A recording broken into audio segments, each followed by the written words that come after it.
Assalamualaikum warahmatullahi wabarakatuh. Segala puji bagi Allah Subhanahu wa Ta'ala yang telah memberikan kenikmatan tiada akhir. Syukur alhamdulillah kami masih diberikan kesehatan selalu dan rezeki, sehingga mampu menjalankan tugas metodologi penelitian ini yang berjudul karakteristik, prosedur, dan desain penelitian eksperimental dan korelasional di bidang pendidikan dasar. Shalawat serta salam marilah kita sanjungkan kepada baginda Nabiullah Muhammad SAW beserta para sahabat dan pengikutnya hingga akhir zaman. Tak lupa pula kami ucapkan terima kasih kepada dosen pengampu mata kuliah metodologi penelitian pendidikan Dr. Siti Masyutoh MPD. Semoga diberikan kesehatan selalu oleh Allah Subhanahu wa Ta'ala. Amin ya Rabbal Alamin.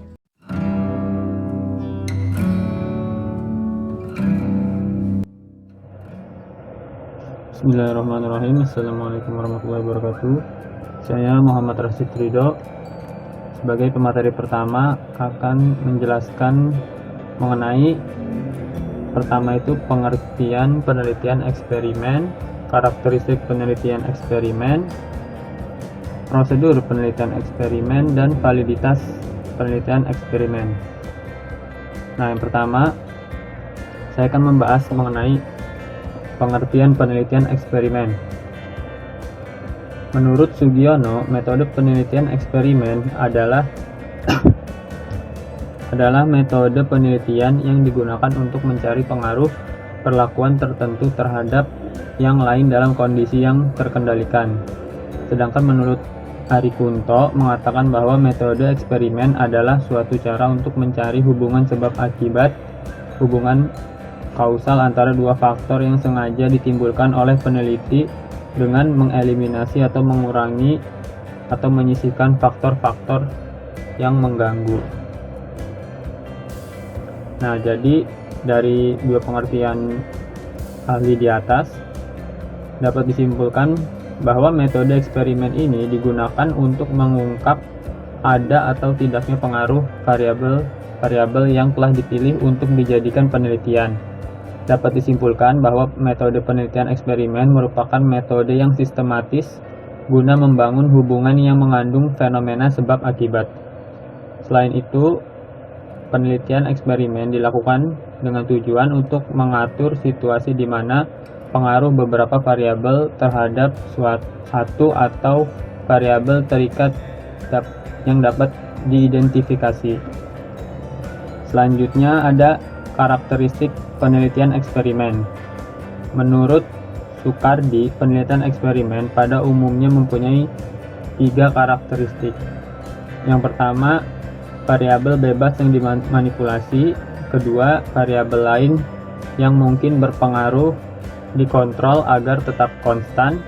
Dan 3, efek atau pengaruh manipulasi variabel bebas dan variabel terikat diamati secara langsung oleh peneliti. Ketiga karakteristik tersebut dapat diuraikan secara singkat sebagai berikut. Yang pertama, manipulasi.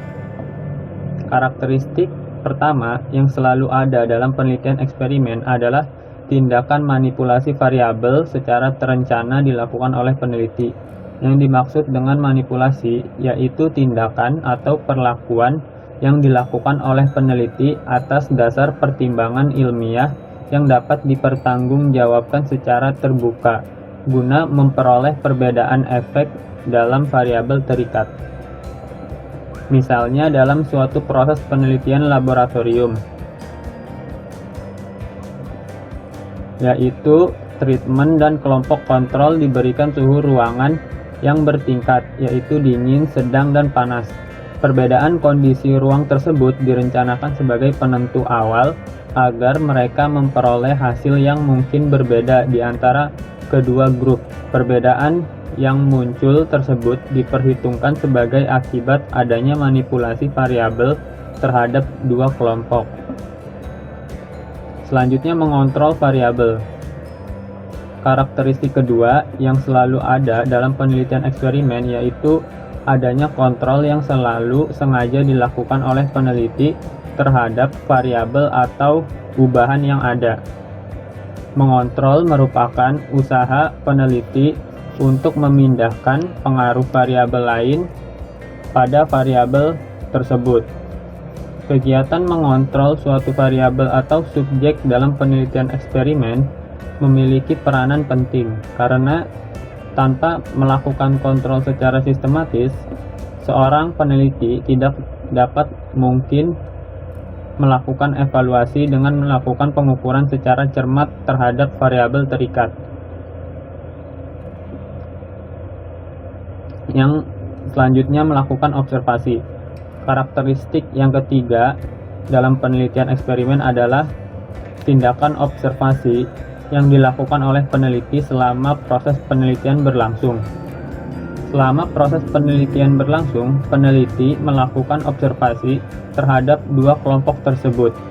Tujuan melakukan observasi adalah untuk melihat dan mencatat fenomena apa yang memungkinkan terjadinya perbedaan di antara dua kelompok. Nah, yang selanjutnya, setelah mengetahui karakteristik, yang ketiga ada prosedur penelitian eksperimen. Nah, bagaimana langkah-langkah atau prosedur penelitian eksperimen? Nah, di sini yang pertama ada memilih dan merumuskan masalah. Yang kedua, memilih objek dan instrumen pengukuran. Yang ketiga, memilih desain penelitian. Yang keempat, melaksanakan prosedur. Yang kelima, menganalisis data. Dan yang keenam, merumuskan kesimpulan. Nah, yang pertama itu mengenai memilih dan merumuskan masalah. Memilih dan merumuskan masalah yaitu rumusan permasalahan atau kalimat pertanyaan tentang hubungan antara dua variabel atau lebih variabel yang dilibatkan dalam penelitian. Nah, biasanya ada beberapa syarat yang harus dipenuhi dalam merumuskan permasalahan, yaitu harus menyatakan ada hubungan antara dua variabel atau lebih. Dinyatakan dalam bentuk kalimat tanya yang jelas dan tidak ambigu, dan harus memungkinkan dilakukan pengukuran secara empiris. Nah, langkah selanjutnya adalah memilih subjek dan instrumen pengukuran. Subjek penelitian adalah sumber utama dalam penelitian, yaitu yang memiliki data mengenai variabel-variabel atau permasalahan-permasalahan yang diteliti. Pada dasarnya, subjek penelitian adalah yang akan dikenai kesimpulan hasil penelitian. Oleh karena itu, subjek penelitian ini harus sesuai dengan permasalahan yang kita angkat dalam penelitian. Instrumen penelitian digunakan untuk mengukur nilai variabel yang diteliti. Dengan demikian inilah instrumen yang akan digunakan untuk penelitian tergantung pada jumlah variabel yang diteliti. Jika variabelnya 5, maka instrumennya 5. Karena instrumen penelitian akan digunakan untuk melakukan pengukuran dengan tujuan menghasilkan data kuantitatif yang akurat, maka setiap instrumen harus mempunyai skala. Yang langkah selanjutnya yaitu memilih desain penelitian, yaitu menentukan cara yang akan digunakan untuk menjawab pertanyaan penelitian yang dilakukan dengan memilih metode penelitian yang akan digunakan. Pemilihan metode ini berkaitan dengan tujuan penelitian yang ingin dicapai, logika berpikir yang digunakan, ketersediaan sumber daya yang ada. Langkah selanjutnya yaitu melaksanakan prosedur, yaitu melaksanakan tahapan-tahapan atau langkah-langkah bagaimana penelitian itu harus dilakukan, dan menganalisis data, yaitu proses atau upaya untuk mengelola data menjadi informasi baru sehingga karakteristik data menjadi lebih mudah dipahami dan berguna untuk solusi masalah, terutama yang terkait dengan penelitian. Dan terakhir adalah merumuskan kesimpulan, merupakan hasil akhir yang menjelaskan mengenai keseluruhan hasil dari penelitian yang dilakukan. Nah, itu dia tadi mengenai prosedur penelitian eksperimen. Nah, selanjutnya ada validitas eksperimen, yaitu variabel luar yang tidak dikontrol yang dapat mempengaruhi performansi pada variabel terikat dapat mengancam validitas suatu eksperimen. Suatu eksperimen dikatakan valid jika hasil yang diperoleh hanya disebabkan oleh variabel bebas yang dimanipulasi, dan jika hasil tersebut dapat digeneralisasikan pada situasi di luar setting eksperimental. Terdapat dua kondisi yang harus diterima oleh yang diacu sebagai validitas internal dan eksternal.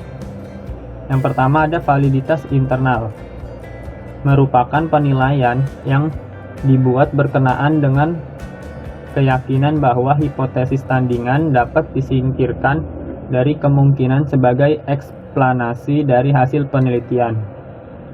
Oleh sebab itu, peneliti perlu mengenali variabel apa saja yang mungkin dapat memunculkan hipotesis tandingan bagi variabel eksperimental. Variabel internal sangat tergantung pada bagian peneliti dapat mengontrol variabel asing.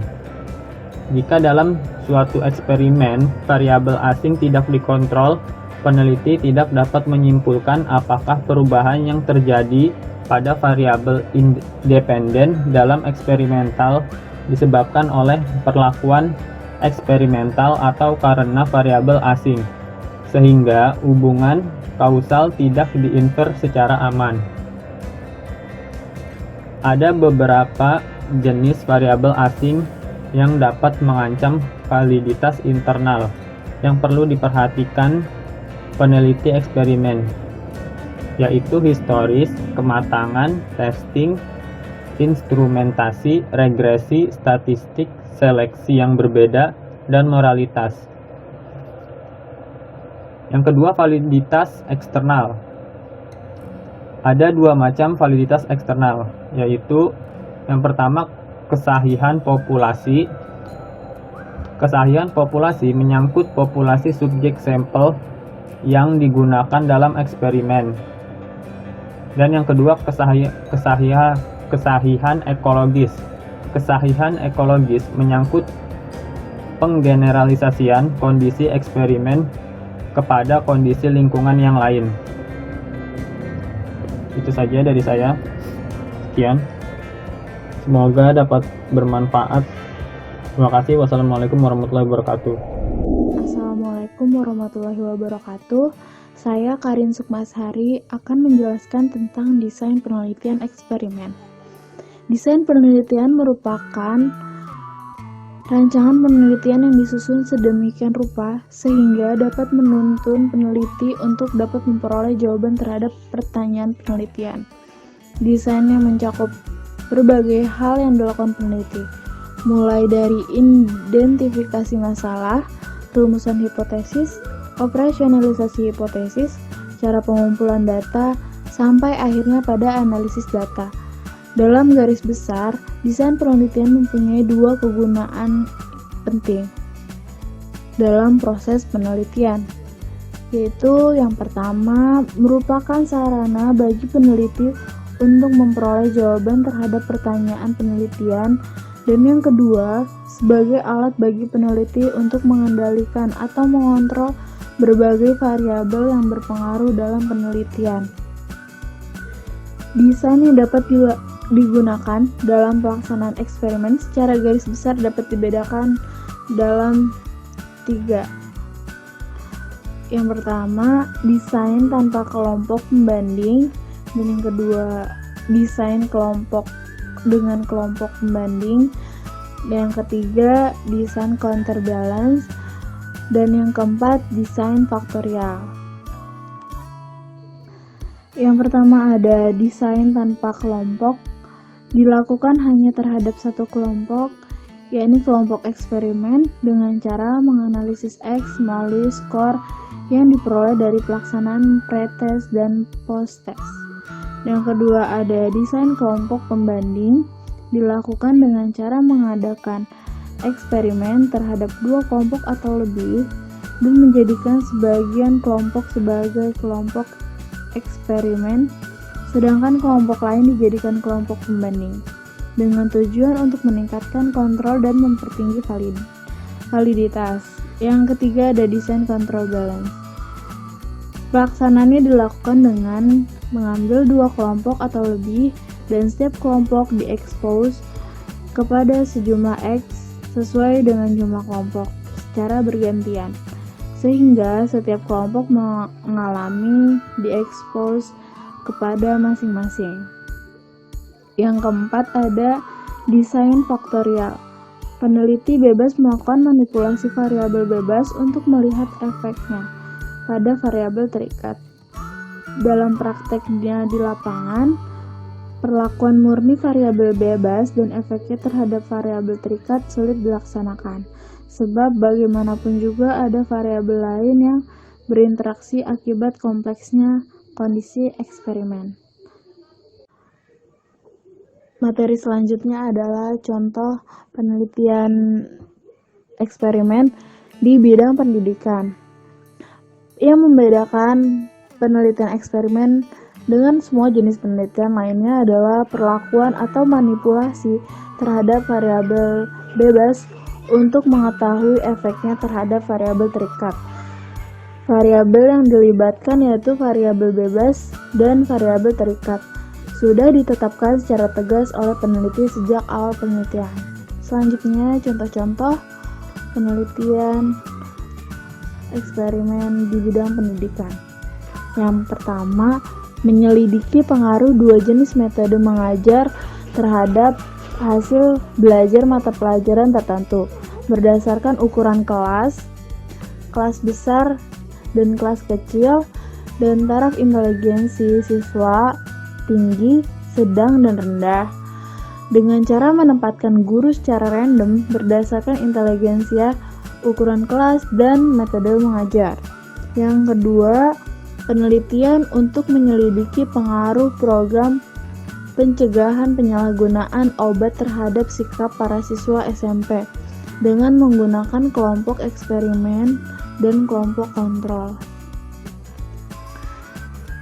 Yang ketiga, studi untuk menyelidiki perbedaan pemahaman sains di kelas 1 sekolah dasar antara siswa yang berasal dari taman kanak-kanak dan yang tidak melalui taman kanak-kanak. Sekian materi yang dapat saya sampaikan. Terima kasih.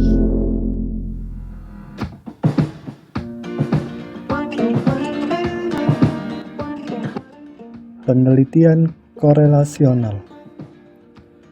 Penelitian korelasional adalah suatu penelitian untuk mengetahui hubungan dan tingkat hubungan antara 2 variabel atau lebih. Penelitian korelasional ini dilakukan saat peneliti ingin mengetahui tentang ada atau tidaknya dan kuat atau lemahnya hubungan antar variabel yang berkaitan dalam suatu objek atau subjek yang diteliti.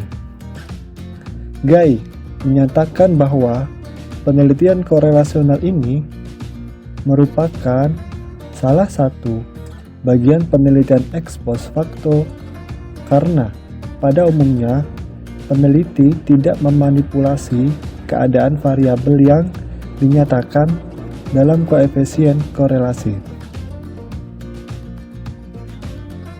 Menurut Soekardi, penelitian korelasi ini mempunyai 3 karakteristik penting untuk para peneliti yang hendak menggunakannya. 3 karakteristik tersebut adalah: yang pertama, penelitian korelasi tepat jika variabel kompleks dan peneliti tidak mungkin melakukan manipulasi dan mengontrol variabel seperti dalam penelitian eksperimen. Yang kedua, memungkinkan variabel untuk diukur secara intensif dalam setting lingkungan yang nyata. Yang ketiga, memungkinkan peneliti mendapatkan derajat asosiasi yang signifikan.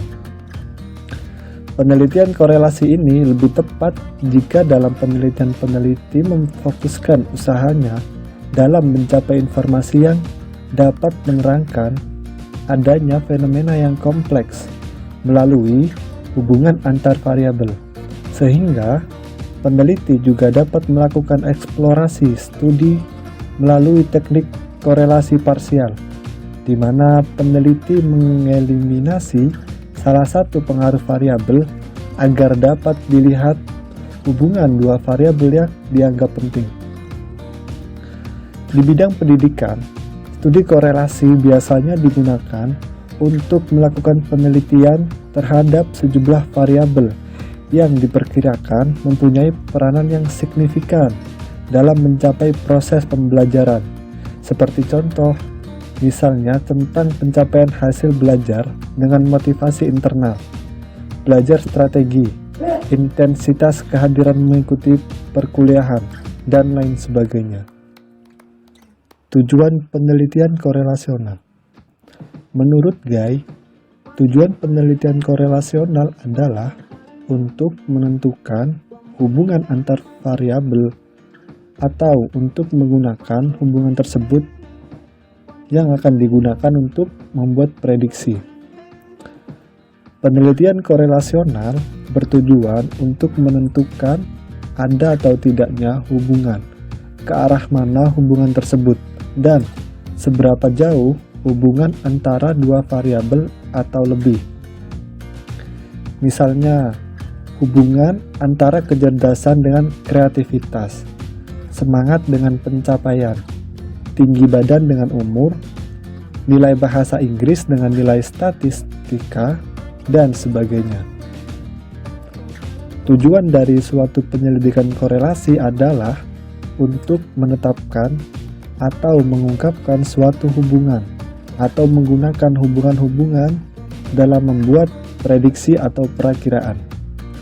Adapun secara khusus, tujuan dari penelitian korelasional itu sebagai berikut. Yang pertama, untuk mencari bukti ada atau tidaknya hubungan atau korelasi antar variabel. Yang kedua, bila telah ada hubungan, maka penelitian ini bertujuan untuk melihat tingkat keeratan hubungan antar variabel. Yang ketiga, untuk memperoleh kejelasan dan kepastian apakah hubungan tersebut berarti meyakinkan atau tidak berarti. Prosedur penelitian korelasional. Pada dasarnya, penelitian korelasional melibatkan perhitungan korelasi antara variabel yang kompleks dengan variabel yang lain yang dianggap mempunyai hubungan. Langkah-langkah penelitian korelasional secara umum menurut Milan dan Schumacher yaitu: yang pertama, penentuan masalah. Dalam penelitian korelasional, masalah yang dipilih harus mempunyai nilai yang berarti dalam pola perilaku fenomena yang kompleks yang memerlukan pemahaman. Di samping itu, variabel yang dimasukkan dalam penelitian harus didasarkan pada pertimbangan, baik secara teoritis maupun nalar, bahwa variabel tersebut mempunyai hubungan tertentu. Yang kedua, studi kepustakaan. Setelah penentuan masalah, kegiatan penelitian yang penting adalah studi kepustakaan yang menjadi dasar pijakan untuk memperoleh landasan teori, kerangka berpikir, dan penentuan dugaan sementara sehingga peneliti dapat mengerti, mengalokasikan, mengorganisasikan, dan menggunakan variasi pustaka dalam bidangnya. Macam-macam sumber untuk memperoleh teori yang berkaitan dengan masalah yang diteliti adalah dari jurnal, laporan hasil penelitian, majalah ilmiah, surat kabar, buku yang relevan, hasil-hasil seminar, artikel ilmiah, dan narasumber. Yang ketiga, rancangan penelitian. Pada tahap ini, peneliti menentukan subjek penelitian yang akan dipilih dan menentukan cara pengolahan datanya. Subjek yang dilibatkan dalam penelitian korelasional harus dapat diukur dalam variabel-variabel yang menjadi fokus penelitian. Yang keempat, pengumpulan data. Berbagai jenis instrumen dapat digunakan untuk mengukur dan mengumpulkan data masing-masing variabel, seperti angket, tes, pedoman interview, dan pedoman observasi, tentunya disesuaikan dengan kebutuhan. Data yang dikumpulkan dengan instrumen-instrumen tersebut harus dalam bentuk angka. Dalam penelitian korelasional ini, pengukuran variabel dapat dilakukan dalam waktu yang relatif sama. Yang kelima, analisis data dan interpretasi. Pada dasarnya, analisis dalam penelitian korelasional dilakukan dengan cara mengkorelasikan hasil pengukuran suatu variabel dengan hasil pengukuran variabel yang lain. Dalam penelitian korelasional, bila melibatkan lebih dari dua variabel, misalnya untuk menentukan apakah dua variabel prediktor atau lebih dapat digunakan untuk memprediksi variabel kriteria, lebih baik dari bila digunakan secara sendiri-sendiri. Teknik analisis regresi ganda, multiple regression, atau analisis kanonik dapat digunakan. Kemudian, hasil analisis tersebut biasanya dilaporkan dalam bentuk nilai koefisien korelasi atau koefisien regresi serta tingkat signifikansinya. Di samping proporsi variansi yang disumbangkan oleh variabel bebas terhadap variabel yang terikat. Interpretasi data pada penelitian korelasional adalah bila dua variabel dihubungkan, maka akan menghasilkan koefisien korelasi dengan simbol R. Hubungan variabel tersebut dinyatakan dengan nilai dari negatif 1 sampai dengan positif 1. Nilai negatif menunjukkan korelasi negatif yang variabelnya saling bertolak belakang, dan nilai positif menunjukkan korelasi positif yang variabelnya saling mendekati ke arah yang sama. Yang keenam, simpulan. Pada tahap ini, berisi tentang hasil analisis deskripsi dan pembahasan tentang hal yang diteliti dengan menggunakan cara yang mudah untuk dipahami oleh pembaca secara ringkas. Assalamualaikum warahmatullahi wabarakatuh. Saya Azara Ismail Putri dengan NIM 60. Di sini saya akan menjelaskan materi tentang desain dasar penelitian korelasional. Pada dasarnya, penelitian korelasional melibatkan perhitungan korelasi antara variabel yang kompleks atau variabel kriteria dengan variabel lain yang dianggap mempunyai hubungan atau variabel prediktor. Langkah-langkah penelitian ini secara umum yaitu 1. Penentuan masalah. Di setiap penelitian, langkah awal yang dilakukan oleh seorang peneliti adalah menentukan masalah penelitian yang akan menjadi fokus studinya. Dalam penelitian korelasional, masalah yang dimasukkan atau dipilih harus mempunyai nilai yang berarti dalam pola perilaku fenomena yang kompleks yang memerlukan pemahaman. Di samping itu, variabel yang dimasukkan dalam penelitian harus didasarkan pada pertimbangan, baik secara teoritis maupun nalar, bahwa variabel tersebut mempunyai hubungan tertentu. Hal ini biasanya dapat diperoleh berdasarkan hasil penelitian sebelumnya. 2. Peninjauan masalah atau studi kepustakaan. Setelah penentuan masalah, kegiatan penelitian yang penting adalah studi kepustakaan, yang menjadi dasar pijakan untuk memperoleh landasan teori, kerangka pikir, dan penentuan dugaan sementara sehingga peneliti dapat mengerti, mengalokasikan, mengorganisasikan, dan menggunakan variasi pustaka pada bidangnya. Macam-macam sumber untuk memperoleh teori yang berkaitan dengan masalah yang diteliti adalah dari jurnal, laporan hasil penelitian, majalah ilmiah, surat kabar, buku yang relevan, hasil-hasil seminar, artikel ilmiah, dan narasumber. 3. Rancangan penelitian atau metodologi penelitian. Pada tahap ini, peneliti menentukan subjek penelitian yang akan dipilih dan menentukan cara pengolahan datanya.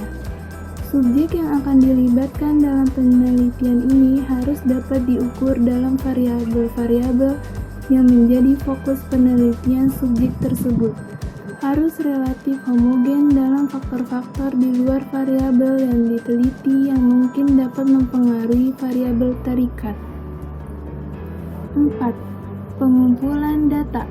Berbagai jenis instrumen dapat digunakan untuk mengukur dan mengumpulkan data masing-masing variabel seperti angket, tes, pedoman interview, dan pedoman observasi.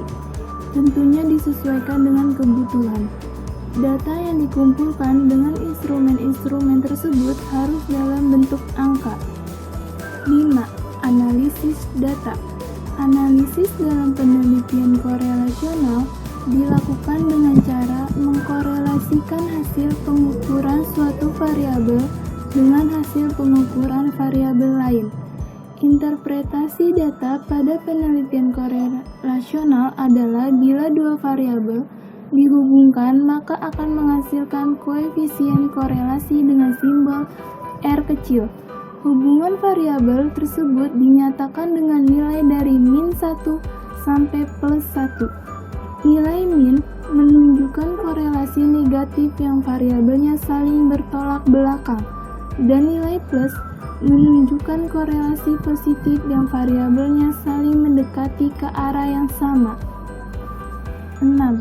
Kesimpulan berisi tentang analisis deskripsi dan pembahasan tentang hal yang diteliti dengan menggunakan kata-kata yang mudah dipahami oleh pembaca secara ringkas. Cukup sekian penjelasan dari saya tentang materi desain dasar penelitian korelasional. Selanjutnya, saya Zahra Ismail Putri akan memaparkan materi tentang contoh penelitian korelasional di bidang pendidikan. Penelitian korelasional merupakan penelitian yang paling banyak digunakan dan telah memberikan sumbangan yang sangat berarti bagi perkembangan pengetahuan di bidang pendidikan. Dalam penelitian jenis ini, peneliti berusaha menghubungkan suatu variabel dengan variabel yang lain untuk memahami suatu fenomena dengan cara menentukan tingkat atau derajat hubungan di antara variabel-variabel tersebut. Tingkat hubungan tersebut ditunjukkan oleh nilai koefisien korelasi yang berfungsi sebagai alat untuk membandingkan variabilitas hasil pengukuran terhadap variabel-variabel tersebut. Contohnya sebagai berikut. 1. Penelitian korelasional hubungan minat membaca dengan prestasi belajar siswa sekolah dasar. 2. Hubungan antara keterlibatan orang tua dalam pendidikan dengan prestasi belajar pada siswa sekolah dasar. 3. Penelitian untuk mengetahui korelasi antara fasilitas belajar dengan prestasi belajar. Cukup sekian dan terima kasih pemaparan materi dari saya. Wassalamualaikum warahmatullahi wabarakatuh. Sekian presentasi dari kelompok 8. Kurang lebihnya kami mohon maaf. Semoga materi yang kami sampaikan dapat bermanfaat untuk kita semua. Wassalamualaikum warahmatullahi wabarakatuh.